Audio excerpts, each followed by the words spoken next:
Yeah, when you think of a record like The Box, that's a song that I think of like how, there's a lot of records like Jay-Z and Kanye's In Paris, Roddy Ricch's The Box, like where you would be in the club and you could play that bitch for 15 minutes straight, back to back to back. Cool. That's cool. There's probably like 3 or 4 of those in the last like 15 years. Yeah. And that's one of them.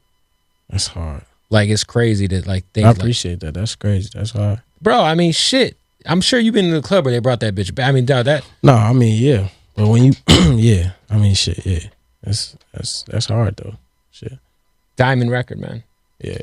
Yeah. You've gotten to the point of famous where you can't even go to a basketball game without people assuming that you're dating that person. Like, at what point, was there a specific moment where you realized shit was just different? Like shit really is different now. Like, you can't move the way you maybe used to move. Was there like a specific moment where you just kind of realized, like, fuck, like.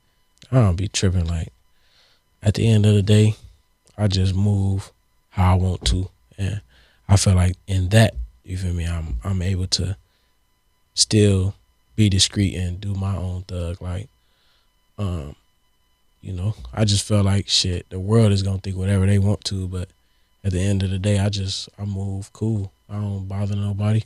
Don't nobody bother me. You feel me? And I fuck with who I fuck with. And it's just that's how it be, really. That's fair, man. I know you're sitting on a bunch of music.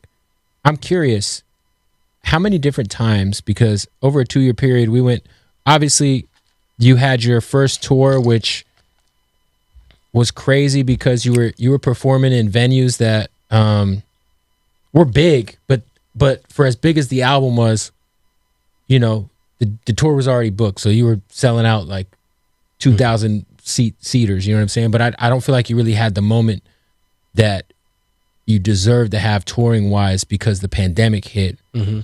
How did you deal with like kind of having to sit down?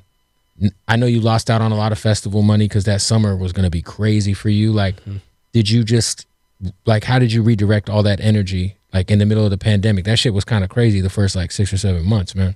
Yeah, I feel like it's all in God's timing. And, I feel like just who I am, I just always accept that, you feel me, what God has for me is for me and what is not is not.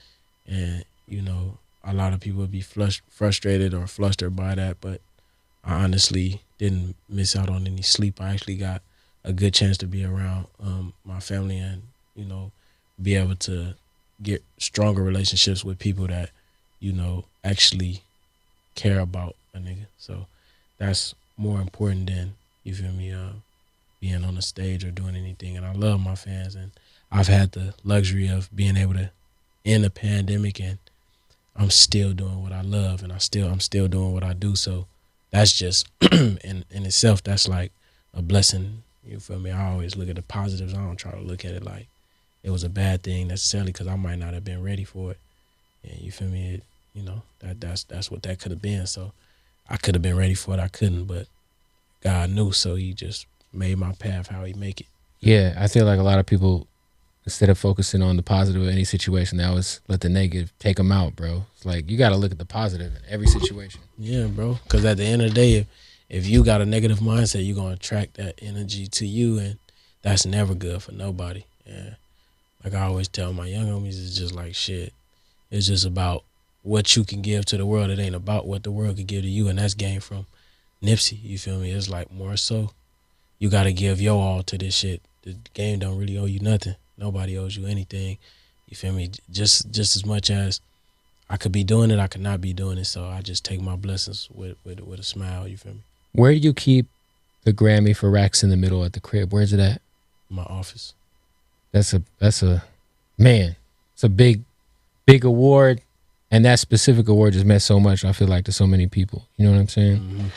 Like shout out to Hit Boy. Did you get in with Hit Boy at all in terms of like just recently? Like I feel like that record is so iconic. I feel like it'd only be right. Whatever project that's coming, you guys get one on. I feel like we got a lot of joints, but you feel me? It's just about timing and just figuring out what fits. You feel me? Like honestly, the Racks in the Middle shit, I had did that after I did like 6 songs with Pluto. I had did that song and my voice wasn't I was hoarse. You did 6 songs with Future? Yeah. That night, and Then when I end up doing that one last one, because I had to get in with Hit, and because we be just going. And after that initial first song, that was the first song I did with Hit Boy, and then we kept doing music. And so that's why I say it's like timing, because with that song, if Nipsey wouldn't have picked it, you know, I probably would have just been like, all right, that's another one we got, and we'd figure it out later. And I mean, honestly, you know, it's just about timing with this shit. Like it ain't no, like with me and Mustard, it ain't really no pressure. Like we don't be like, oh, we gonna drop on these niggas, or we gonna sell this many records. Like we've sold down there 20 million records together and never been like, nigga, we have to sell these records. It just happens. It just happens organically. Yeah, y'all ain't like overthinking it. That's what happens. People overthink shit. Yo, we just can't pass over yet 6 songs with Future in one night. Yeah.